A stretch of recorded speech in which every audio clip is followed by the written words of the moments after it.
son âme va crier. Nous, on ne va pas entendre le cri de ce qui. Tu vas tuer quelqu'un dans la forêt, on saura. Parce que son âme va crier. Son âme va t'exposer auprès des juges, auprès des enquêteurs. Cette femme dont je venais vous en parler, c'est les enquêteurs qui ont fini par découvrir. C'est 5 mois après qu'on les a encore interpellés. On a fait une investigation chez eux. On a fouillé partout, on a mis les chiens. Ils étaient sereins, l'homme était... Voilà, donc quand on a interrogé, il dit non, mais on n'a rien trouvé. Donc, vous voyez, donc... ils nous avaient innocentés. Et pendant ce temps, ils avaient enterré ailleurs. Non, mais vraiment, tu sais pas, le cœur de l'homme est torturé par-dessus tout. Alléluia.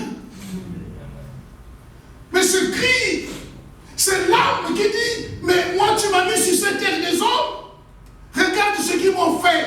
Amen. Donc pourquoi tu verses le sang? Vraiment, à moins que tu fasses une véritable repentance. Sinon ton âme va en direction de l'enfer. Voilà pourquoi il est écrit, tu le tueras.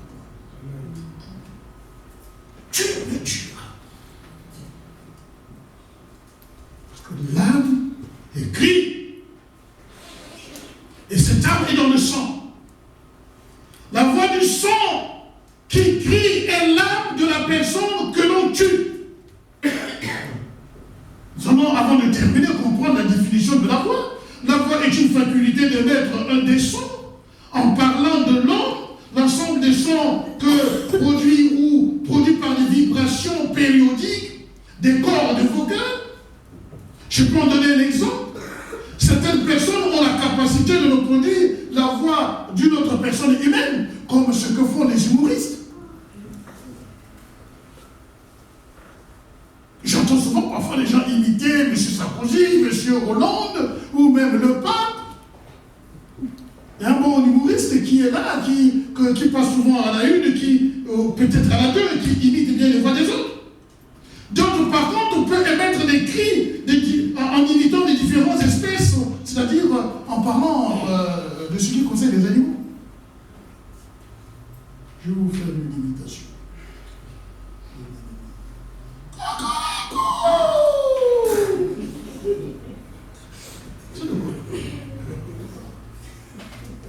Il y en a qui savent bien imiter le cerf, qui brave.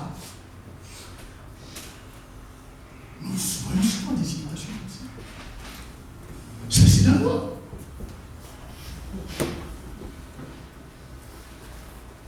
Donc, nous pouvons donner autant d'exemples sur cette notion de la voix.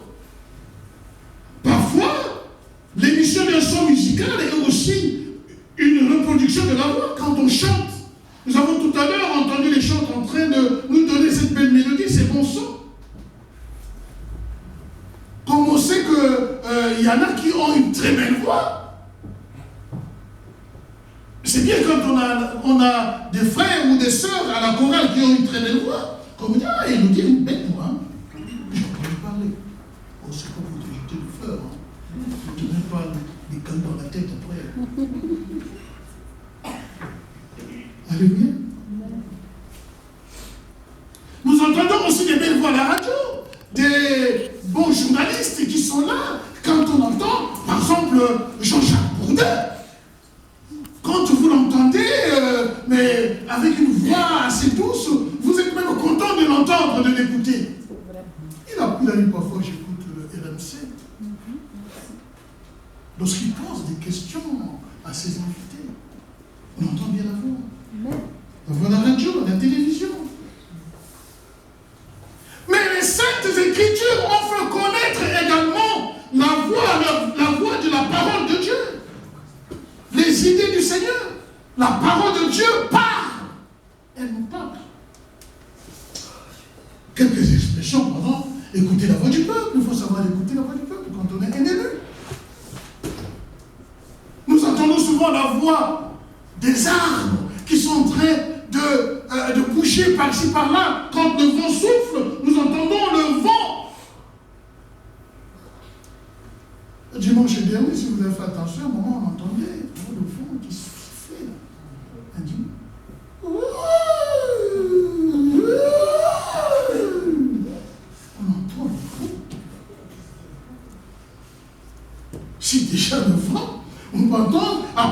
raison, la voix du sang. C'est la voix de l'âme qui crie vers Dieu, vers le Seigneur. Lorsque une personne, et parfois dans certaines associations ou certains groupements, nous entendons, on nous dit souvent, écoutez, il faut savoir écouter la voix de la raison. Ou disons, la motion a été adoptée à la majorité des 40 ou des 50 voix.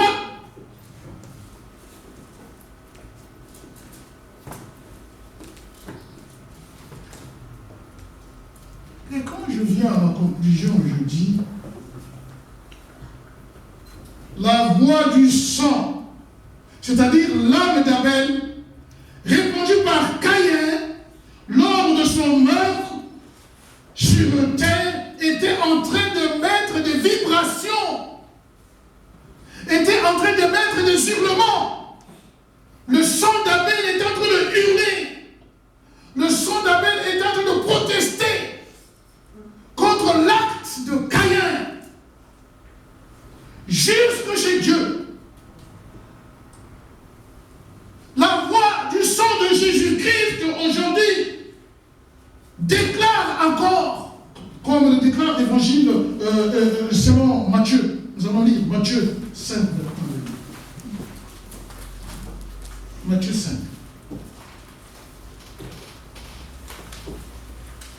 Lisons Matthieu 5.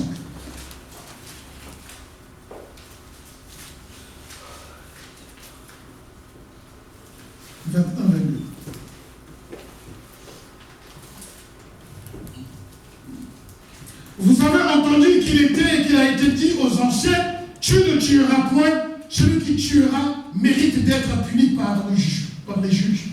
Moi je vous dis que quiconque se met en colère contre son frère mérite d'être puni par le juge. C'est-à-dire, quand tu te mets en colère contre ton frère, contre ta soeur, tu as déjà tué. Ce matin, j'ai une petite question. Maintenant que je voudrais faire contrôle qui descend. Une petite question toute simple. Qui ce matin n'a pas quelque chose qui ne l'aiguille pas contre une personne, contre son frère ou contre sa soeur? Qui ce matin n'a pas quelque chose contre son frère, qui n'est pas en colère? La Bible dit, quand tu es en colère contre quelqu'un, tu as déjà commis un meurtre. Donc ça veut dire que la voix de son sang crie, son âme est en train de crier à son Seigneur. Alors, c'est ça. Si ce matin tu es parmi ceux qui n'ont rien contre un frère, contre une soeur, contre une personne, eh bien vous vous levez, je vais prier pour vous. Mais attention, si je te lève pour le plaisir de te lever, cette prière ne sera pas une bénédiction.